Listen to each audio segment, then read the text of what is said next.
Vous écoutez Radio Légumes et compagnie, le balado consacré à la culture et l'entretien des plantes comestibles.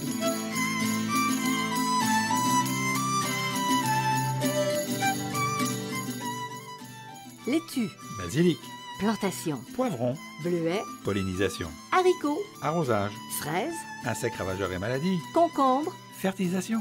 Radio Légumes et compagnie, le balado qui vous dit tout pour cultiver et entretenir simplement les plantes comestibles de façon naturelle.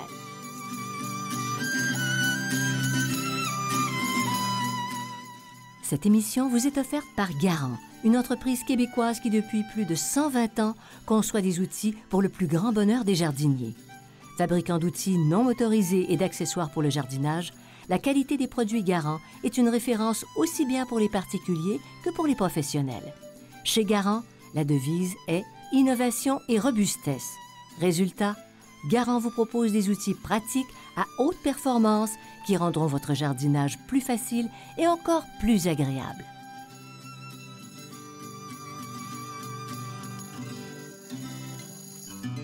Salut tout le monde, heureuse de vous retrouver Bertrand Dumont. Bonjour, Janine. Mon horticulteur préféré, celui qui a écrit près de 40 livres sur les fleurs, les herbes, les arbustes, les légumes, tout ce que tu voudras. Surtout les légumes, fruits. là je suis dans les légumes. Mais ce matin, aujourd'hui, là, Je ne là, serai là. pas dans les patates ce matin. Non, t'es Non. dans les Ah, poires. les poires.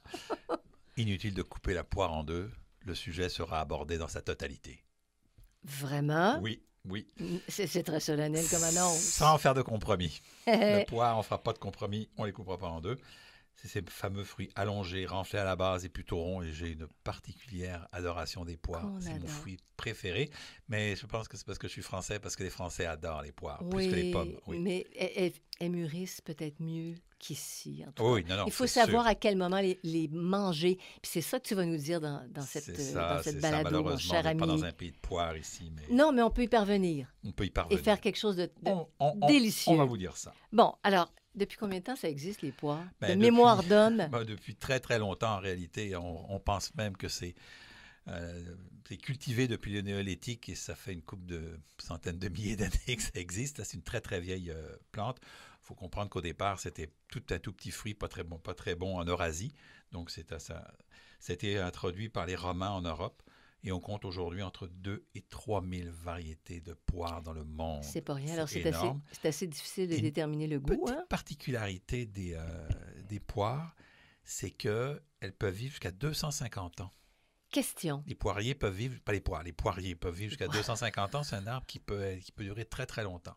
Alors, question. Oui. Est-ce que ça peut nous transmettre un peu de cette longévité quand on en mange? Non.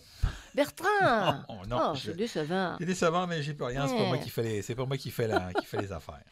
Est-ce qu'il existe différents types de poires? Oui, c'est ça. Il y a trois types de poires différentes qu'on voit en général. Il y a les poires d'été, celles qu'on va consommer rapidement, donc on va cueillir mûres, celles qui vont être cueillies assez mûres.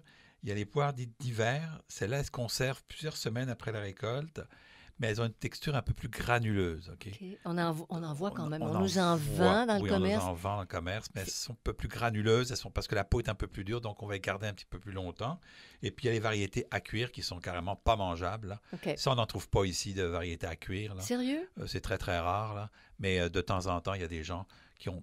Parce que je dis ça parce que si, par exemple, il y a des gens qui ont des vieux pommiers Oui. ou des vieux poiriers. poiriers, Mm. puis qui trouvent que les fruits sont pas très bons, ben, ils peuvent les cuire à ce moment-là. Ils Bon. peuvent faire des compotes avec. C'est assez bon. Fait que tu réponds à mon interrogation. Oui. Donc, un poirier sur une ferme, dans le fond de... Oui, parce ça, qu'à c'est parfait. une époque, on a cultivé des poiriers au Québec en bonne quantité, là, notamment dans le bas du fleuve. Mais Oui. depuis le milieu du 19e siècle, les Ontariens et les Américains nous inondent de leurs poires. Et nous font croire qu'il faut qu'il fasse chaud. Tu sais, comme dans la péninsule du Ils ne Niagara, faut il pas fait plus croire. Il chaud. faut qu'il fasse chaud, mais disons que c'est toujours une question de coût. Non, mais c'est intéressant de savoir qu'on peut cultiver beaucoup plus au nord Oui, des oui. poires, Oui. jusqu'en Gaspésie quasiment. oui. C'est fou. Oui.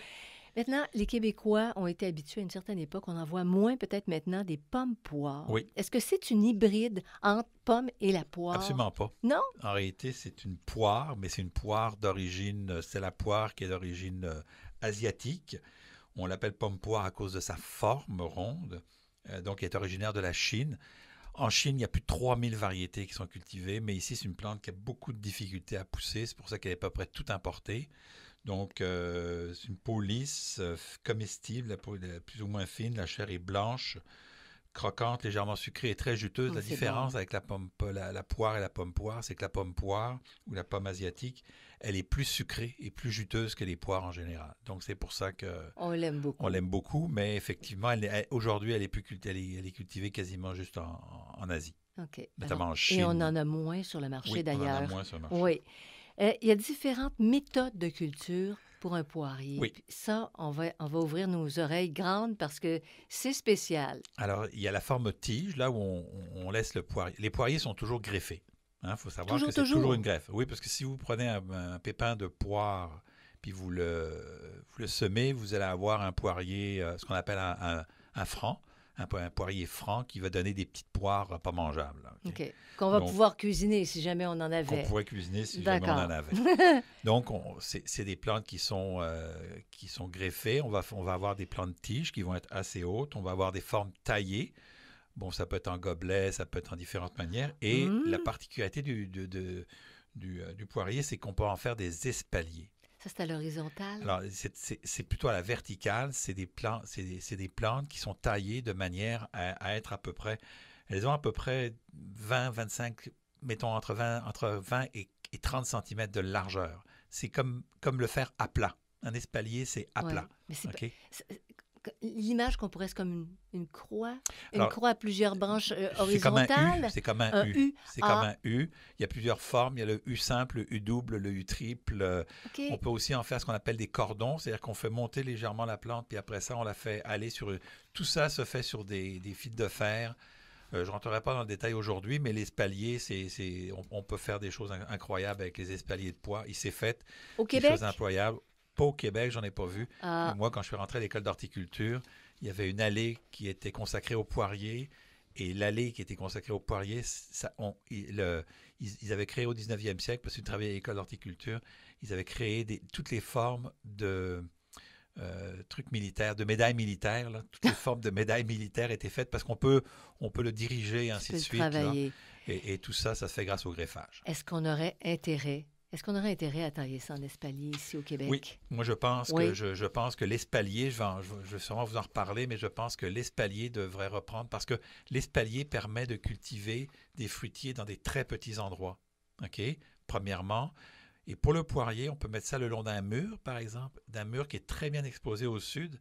Et là, on va se faire suffisamment de chaleur parce que le mur va transférer la chaleur et va permettre à la plante de bien pousser. Donc, ça pourrait être à explorer dans des petits jardins Oui. personnels. Là. Et pour ceux qui s'intéressent, l'espalier Oui. a été mis en place là, au temps de Louis XIV à peu près. C'est à peu près les premiers espaliers qui sont faits là. C'est plus productif. Et Chaque... Non? c'est-à-dire que les arbres sont plus petits qu'un arbre à haute tige, mais pour une famille de 4, mettons, c'est intéressant parce qu'on peut avoir, et on peut aussi avoir plusieurs espaliers le long d'un mur, donc avoir plusieurs variétés, puis varier les variétés, OK. que d'avoir un grand arbre dans le jardin. Donc, quelqu'un qui est décidé pourrait faire quelque chose de très, très intéressant. Oui, oui, oui. Maintenant, tu Là, as puis supputé un point, là. Je vais juste vous Oui. expliquer que dans mon livre sur les fruitiers, vous avez l'information pour Ceux qui veulent... ce qu'est un espalier, puis comment faire un espalier aussi. Donc, vous avez l'information dans mon livre Le jardin fruitier facile et naturel. OK. Puis, tu as supputé tantôt quelque chose. Oui. Porte-greffe. Bon. Alors, tu peux nous expliquer ce que c'est? Voilà ce que c'est le porte-greffe. Ce qu'on va faire, c'est qu'on va prendre une plante enracinée, donc ce qu'on appelle un pépin qui est semé. Et là, on va venir ajouter soit un bourgeon, soit un morceau de tige qu'on va greffer, comme une greffe humaine, là, la même chose. Ils vont finir par se mettre ensemble. Donc, les racines vont fournir la sève et la tige, elle, va porter les fruits. Donc, c'est vraiment ça. Ça, c'est 6-7 000 ans. Hein. C'est les Chinois qui ont inventé la greffe. C'est très, très vieux. La greffe, c'est très, très vieux. Là, on l'oublie souvent. Ce n'est pas le modernisme. Ce n'est pas le modernisme. Et on le fait encore. Oui, on le fait encore. Et la greffe à l'œil, ce qu'on appelle au bourgeon, OK, a été inventée par les Romains et a été retravaillée au 15e siècle, OK? Pour vous dire qu'il y en a des techniques qui sont extrêmement vieilles, mais qui fonctionnent encore très bien. Hein? Ça se réinvente pas. Ça se réinvente. C'est ça. Alors, ça explique ça. Maintenant, les influences du porte-greffe Alors, sur le produit fini, si on veut. Pourquoi faire ça, à part obtenir des fruits? Mais la dimension de l'arbre, si on veut avoir des variétés, des arbres nains, semi-nains, c'est à cause du porte-greffe. OK? La vitesse de croissance. OK? Les plus rapides, moins rapides, ça va être avec le porte-greffe. L'adaptation au sol, l'adaptation aux conditions environnementales, la vitesse de mise à fruit, parce que plus un arbre est petit, plus la mise à fruit est rapide. Mhm. Donc, si on attend avec un haut tige, ça va être beaucoup plus long. La présence de maladies, on peut réduire la présence de maladies grâce au greffage. La durée de vie de l'arbre. Un standard peut vivre entre 60 et 80 ans, un semi-nain 30 à 50, puis un an 20 à 30. Okay? Okay. Ça, tu parles du Québec, le Canada. Je parle de tous les principes partout. de la greffe. Okay? Et j'en parle parce que je pense que si on développait un peu la greffe, le porte-greffe, pour le Québec, avec le poirier, on pourrait cultiver plus facilement du poirier au Québec. Je pense que c'est une question de porte-greffe. On n'a pas assez exploré encore les porte-greffes. Et quand je parle des porte-greffes, ça me met un peu en joie le vert, si vous m'excusez l'expression, parce que dans les pépinières, on ne vous dit jamais quel est le porte-greffe. Non. Et avec cette information-là, on peut savoir ce qu'on va avoir comme plante. On vous dit c'est nain, semi-nain, c'est un standard. Oui, c'est tout. Mais il y a d'autres informations qu'on pourrait avoir. Il y a certaines pépinières, plus petites pépinières qui le font. Les pépinières spécialisées nous l'indiquent aussi, mais les grandes pépinières ne l'indiquent pas et on devrait avoir cette information-là. Parce que au plan de la rusticité, c'est ça que tu veux dire? Pour oui, le Québec particulièrement. Okay, mais vu qu'on peut faire tout ça avec un porte-greffe, si on développait un porte-greffe pour le Québec, on pourrait améliorer la culture des poires. Bon. Est-ce que tu te mets à... Non, correct, c'est correct. Non, tu ne veux pas faire un verger de poirier? Je veux pas. Ça prend des moyens, ça prend des instituts pour le faire, parce que ça prend du temps et de l'argent. Alors, ça prend combien de temps à partir de la plantation pour obtenir les premières poires? De 2 à 4 ans à peu près. Hein? Patient quand de 2 même. À 4 ans, oui, de 2 à 4 ans. OK. Et un ou plusieurs poiriers dans la cour? Plusieurs poiriers oui, nécessaires? C'est ça aussi. C'est pour ça que c'est intéressant avec les espaliers, parce qu'on peut avoir plusieurs poiriers. Un poirier au tige dans une cour, c'est déjà beaucoup. Alors là, ils vont se polliniser. Okay. Hein? C'est effectivement fertiliser, on pourrait dire ça, mais c'est plutôt polliniser. Pollinisation croisée. C'est indispensable, ça prend absolument la pollinisation croisée. On peut considérer tous les pommiers dans un rayon de 200 à 300 mètres. Donc, si votre voisin a un pommier, une variété différente, ça peut être intéressant. C'est-à-dire que si un pommier... Un poirier, pardon. Un poirier, OK. Un pommier ne va pas polliniser un poirier, ça ne fonctionne pas. Non, ça ne fonctionne pas. Quoique, pour la petite histoire, pommier et poirier, jusqu'au 19e siècle, étaient dans le même genre. Oui. Dans le genre Pyrrhus. Et puis, au 19e siècle, on s'est rendu compte qu'il y avait des problèmes. Donc, on a mis les Malus, les pommiers, et les Pyrrhus, les poiriers. Et pour ceux qui font de la mythologie, Pyrrhus vient du fameux général grec Pyrrhus, quand on parle d'une victoire à la Pyrrhus, eh bien, Pyrrhus, ça vient de là parce qu'il aimait beaucoup les poires. Ah, d'accord. Excusez-moi pour la petite anecdote, mais c'est ça.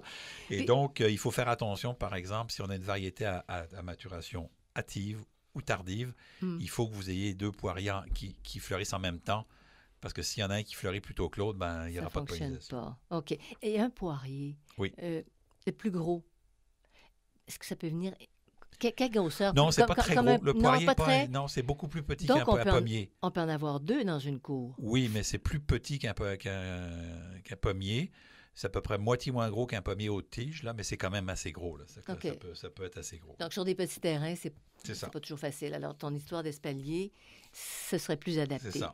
Et les goûts, il y a beaucoup de nuances dans les goûts. Oui, beaucoup de nuances. Que la chair est jaune et blanche à jaune pâle.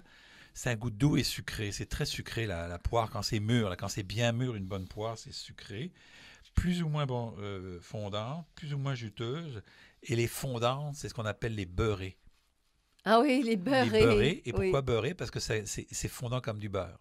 OK, donc on les appelait les beurrées. Il n'y a pas de granules, là, comme tu disais tantôt. Et ça, c'est à peu près 18e siècle, à peu près, que les beurrées existent. Elle a un goût raffiné, donc. Hein? Oui, c'est très, très raffiné. Mais la valeur nutritive de la poire, parce que des fois, les choses sont belles, mais inutiles. Inutile, voilà. Et là, ce n'est pas le cas. Donc, c'est une bonne source d'antioxydants.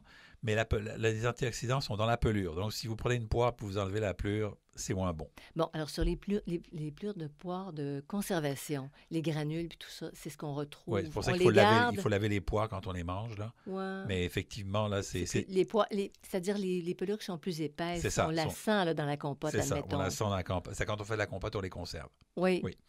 Et de la fibre alimentaire aussi, c'est une source de cuivre, de vitamine C puis de vitamine K. Donc, il y a quelque chose là. Elle Oui. n'est pas juste succulente. Non, elle est juste succulente et bonne pour Et la santé. nutritive. Bon, est-ce que c'est une plante qui est gourmande? Moyennement gourmande, moyennement assoiffée, qui demande par exemple le plein soleil, il va vraiment valoir au plein soleil. Donc, dans un sol plus ou moins riche, meuble, bien drainé, elle va réussir sans problème. Et peux-tu dire, toi qui es horticulteur, que c'est facile à cultiver? Non, c'est pas une plante facile à cultiver dans nos régions parce qu'elle n'est pas très adaptée pour les régions froides. Donc, on va dire à ceux qui nous écoutent que c'est un défi. Pour ceux qui aiment vraiment la nature, là, Oui. c'est un défi, Oui. un beau défi. Il y a 2 défis. Il y a la région froide et le choix de la variété. Il y a beaucoup de problèmes de maladies sur le poirier. Et donc, il faut éviter les poires, malheureusement, les poires populaires. Les Et ça, Bartlett, on les a sur le... les sur Bartlett, les beautés flamandes, les bosses, les beurre et bosses, les clattes favorites, elles sont sensibles à la brûlure bactérienne. Et si vous les plantez, vous allez avoir des problèmes d'insectes et de maladies. Alors, en plus de ça, la difficulté parfois avec le froid, mais il y a des variétés qui sont intéressantes. Anjou, ou qu'on appelle aussi beurrée d'Anjou, donc qui est très fine. La Conférence et une variété québécoise, la Savignac, parce qu'il y a une variété québécoise qui a été faite dans la région de Joliette par le frère Savignac, et donc est une très bonne variété aussi, qui est très résistante et très rustique, parce que ça fait, frère Savignac, c'était, je pense, à début du 20e siècle de mémoire, et donc qui est très intéressante. Et il y a aussi 2 séries, les séries Arrow et Arrowin, qui sont très résistantes et aux maladies et aux insectes qui sont peu connues. On commence à les vendre, elles ont été développées au Canada. C'est sûr qu'elles ont été développées plus vers le sud du Canada, mais elles sont assez résistantes au froid et surtout assez résistantes aux insectes et aux maladies. Elles sont bonnes? Elles sont excellentes. Elles sont excellentes. Oh, OK. Donc, sucré du goût. Qu'est-ce que je voulais dire? Tout ça, le nom de toutes les variétés qui sont à proscrire ou à encourager, on les a sur le site, hein? Oui, on va les avoir sur le site. Ça va être sur le site, mais c'est surtout dans mon livre. D'accord. Vous écoutez Radio Légumes et compagnie, le balado consacré à la culture et l'entretien des plantes comestibles.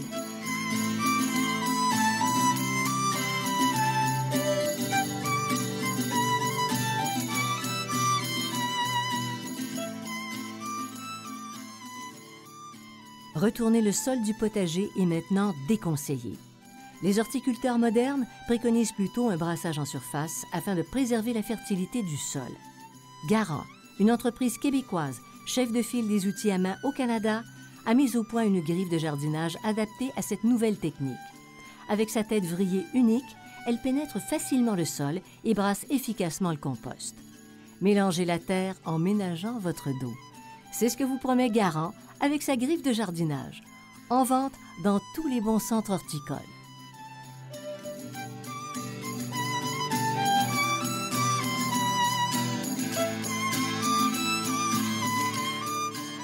Vous écoutez Radio Légumes et compagnie, le balado consacré à la culture et l'entretien des plantes comestibles.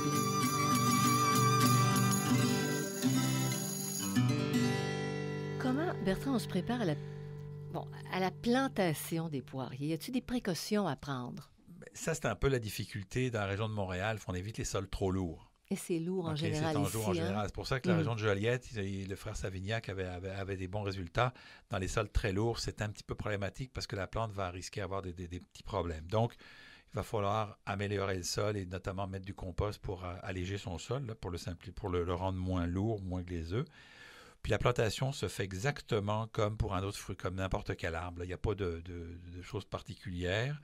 Donc, le plant ne doit pas manquer d'eau dans les 3 premières années après l'implantation. Ça, c'est toujours. Puis une fois que les racines sont bien parties, on se contente il n'y a pas de problème d'arrosage. De la taille et d'entretien, puis on va revenir sur la taille. On va revenir sur la taille. OK. Donc, l'arrosage, au moins, c'est un souci de moi. Oui, c'est un souci de moi.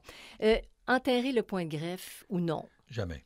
On n'enterre jamais un point de greffe parce que ce qui va se passer, c'est que ça va devenir ce qu'on appelle un franc de pied et possiblement le porte-greffe, lui, va devenir va prendre le dessus, puis là, vous allez perdre votre variété. Donc, on n'enterre jamais un point de greffe. Ça, c'est clair. OK. Donc, pour les fruitiers, pour les rosiers, il y a un cas très particulier, je ne veux pas rentrer là-dedans. Et on n'enterre aussi jamais le collet. Okay, donc, cette partie entre les racines et la tige, qui est une partie qui est très sensible, on garde toujours ça au niveau du sol. Mais ça, c'est valable pour toutes Toutes les plantes. quelles Hein? qu'elles soient. Okay, quelles qu'elles soient. Et en pot maintenant, parce que ça pourrait être joli. Totalement déconseillé. Totalement déconseillé. Pas assez rustique, donc c'est très compliqué.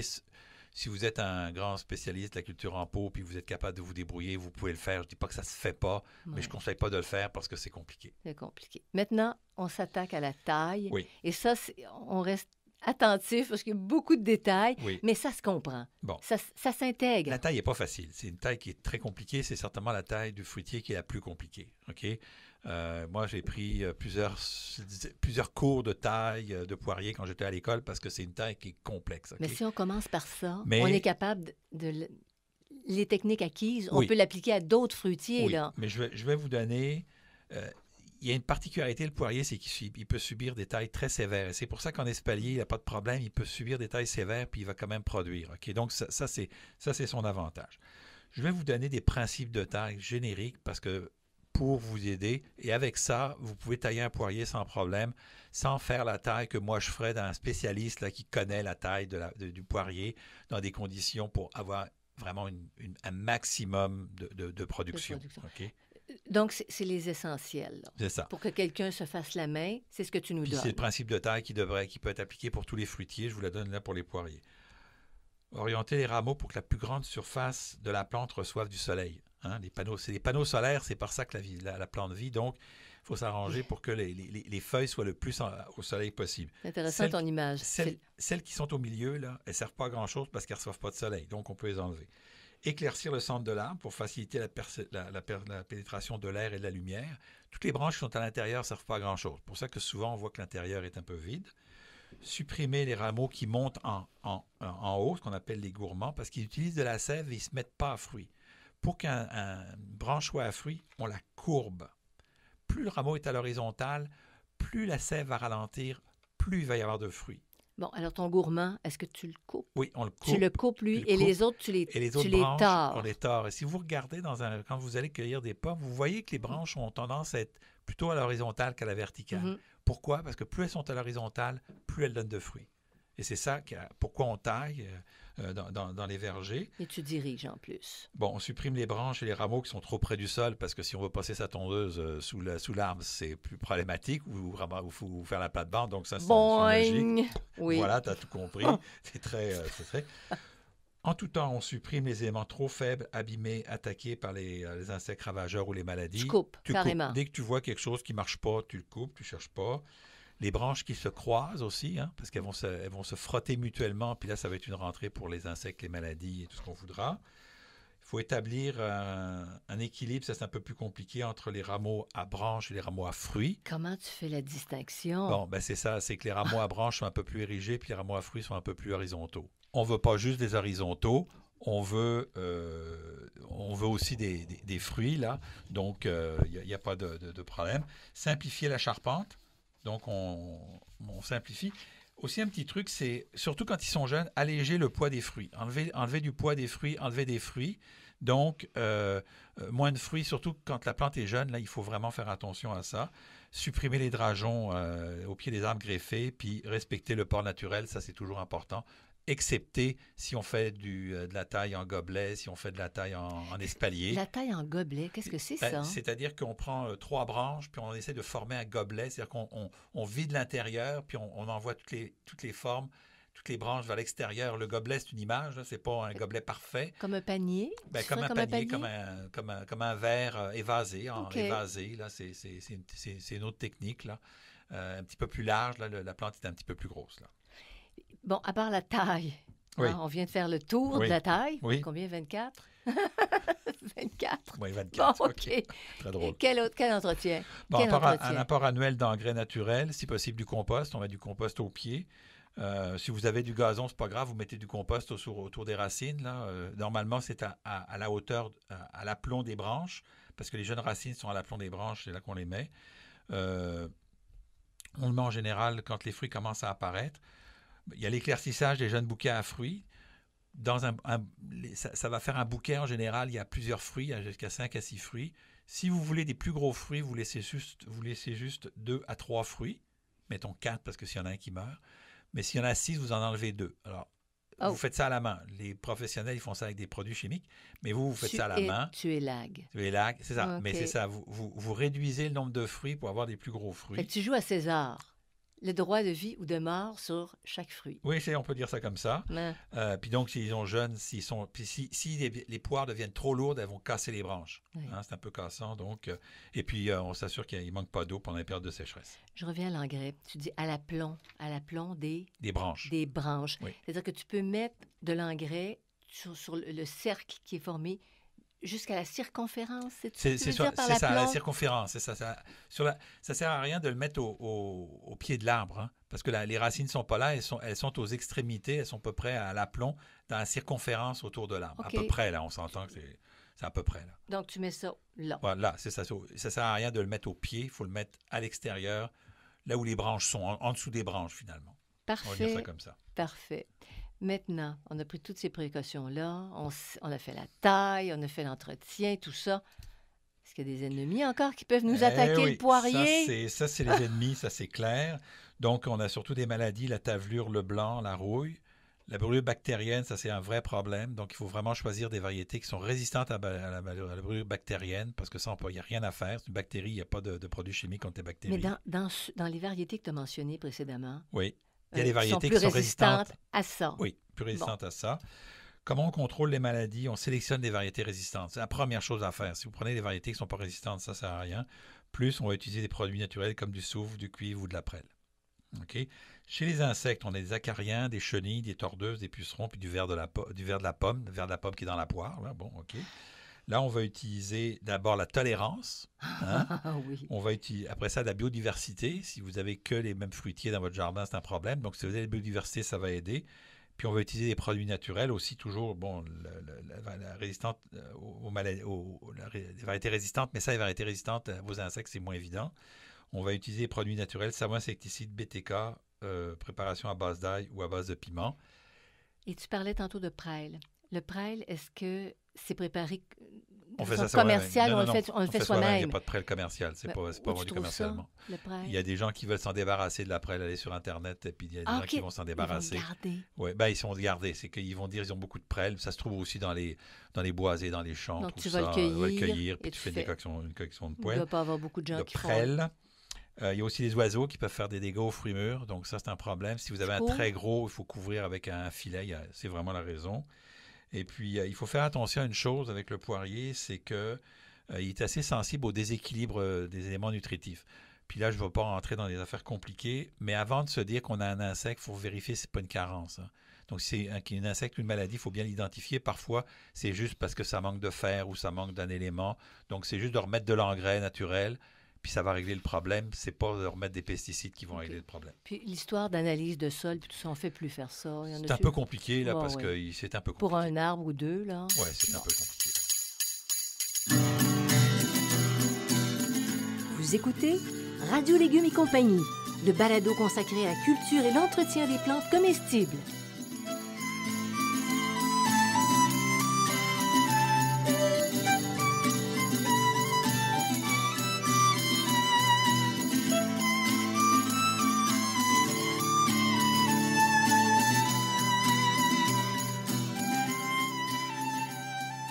Le potager urbain facile et naturel, potager en pot, le jardin fruitier facile et naturel et potager productif.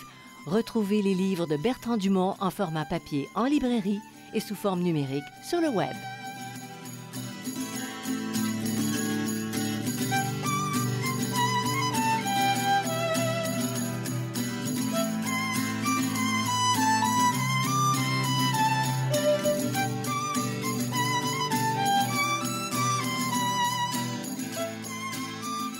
Vous écoutez Radio Légumes et compagnie, le balado consacré à la culture et l'entretien des plantes comestibles.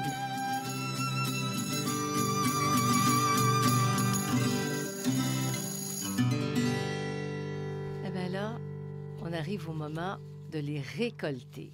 Quand est-ce qu'on les récolte pour qu'elles soient à leur meilleur? Alors, les poires de consommation rapide, les poires d'été, quand on presse un peu le doigt, elles sont molles. OK? Donc, c'est à ce moment-là qu'elles sont bonnes. Le parfum est bien prononcé. On sent la poire et ça sent vraiment la poire. Donc, on tourne légèrement le fruit. Puis, si le pédoncule lâche, ben, ça, c'est qu'il est prêt. OK? Un fruit, si vous le prenez dans la main puis vous forcez vous le cassez, ça ne marche pas, il n'est pas mûr. OK. OK? Ça, c'est pour pour les poires de consommation rapide. Pour les poires de consommation verte, de conservation, pardon, elles sont cueillies vertes. Et c'est ça toute la difficulté. Mais on en a à l'épicerie, c'est ça. Les gens disent, j'aime pas ça, les Ouais, poires. c'est Je ça. comprends, c'est pas mûr. C'est pas mûr. Il faut les faire Et mûrir. donc, on les fait mûrir au réfrigérateur ou dans une pièce froide et humide. Et il faut savoir que les poires sont climatériques, c'est-à-dire qu'elles continuent à mûrir une fois cueillies. Mais ce qu'on appelle les poires d'hiver, moi j'ai déjà cueilli ça. Par exemple, une variété européenne, la Pascrasane, c'est dur quand vous faites ça. Vous mettez ça on met ça en fruitier, ce qu'on appelle en chambre froide. On va les garder jusqu'à 3 mois en chambre froide. 2 semaines avant de les vendre, on va les sortir. Elles vont recommencer à mûrir. Et là, on va les vendre. Donc, il joue sur le fait qu'on peut mettre en dormance. Et c'est pour ça que le mûrissement, c'est ça? Oui, et c'est pour ça que c'est une plante qui va se garder. La pomme et la poire sont les 2 fruits les plus vendus dans le monde pour la bonne raison que ça se conserve. Essayez de conserver une pêche, un abricot, une prune, ça ne se conserve pas. Alors que la pomme et la poire se conservent. Et c'est pour ça qu'elle vient de la nuit des temps et qu'on la conserve longtemps. On dit même que les poires en Europe, on peut avoir des poires neuves, là, quasiment 365 jours par année avec les variétés, en jouant sur les variétés, et ainsi de suite. Quand c'est bien, par étapes, là, comme ça, les productions. Donc, on les conserve pour certaines à l'air libre aussi. Dans 4 jours à l'air libre, donc ça dépend de leur niveau de maturité. Au réfrigérateur, de 5 jours à 3 semaines, tout dépendant du moment où on les accueillit. Et là, je vais te faire plaisir, je vais t'expliquer comment est-ce qu'on conserve les poires. Donc, on les place sur une épaisseur, dans un endroit obscur, dont la température oscille entre 1 à 7 degrés, avec une humidité de 85 à 90%. Tu vas me faire plaisir parce que je parle de chambre froide depuis des siècles et que je ne l'ai pas. C'est ça. Et on peut ainsi les conserver pendant plusieurs mois. Ah, tiens donc. Oui, la chambre froide pour les poires, c'est excellent, c'est parfait. Toi qui aimes tellement les poires. Oui. OK? Oui. Je me demande pourquoi on n'a pas de chambre froide. Parce que tu fais une compote de poires qui est tellement extraordinaire, chérie, malheur à moi. que j'ai pas besoin de manger des poires dans la chambre froide. Mais le dossier de la chambre froide continue à évoluer. Il est sur la glace. Il est sur la glace, mais il continue à évoluer pareil.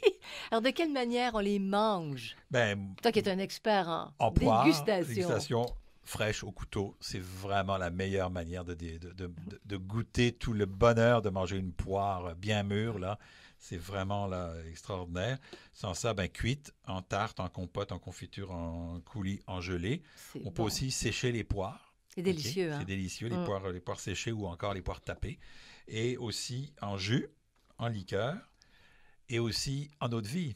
La William, William, c'est de l'eau de vie de poire. C'est tout simplement donc de la poire William.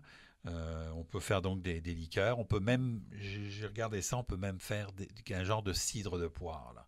Ça s'appelle la poirée. Le poiré, pardon. C'est masculin. Donc le poiré, et c'est un genre de cidre de poire. Et c'est à partir du poiré qu'on fait la Williamine, la William. Et c'est assez, ça aussi, par exemple, c'est assez fort. Hein? C'est un bonheur. C'est un bonheur et c'est du 45 degrés, je pense. Hein? Quelque chose comme ça. Ça fait du bien par où ça passe. Ah, ça réchauffe. Oui, ça réchauffe. Alors, on a fait le tour de la question. Bien qu'il y aurait encore bien des choses à dire, mais c'est tout pour aujourd'hui. Puis je vous invite à nous suivre. Vous allez sur notre page radiolégumes.com. Vous pouvez vous inscrire à notre infolettre pour être au courant de toutes nos parutions. Vous n'hésitez surtout pas, par curiosité, à écouter les autres balados. Absolument. Et merci à notre commanditaire Garant, Xavier Gervais-Dumont pour la musique, Charles Gervais-Dumont pour la technique. Bertrand Dumont, merci pour toutes ces informations. Merci, puis à bientôt sur un autre balado. Salut tout le monde. Salut.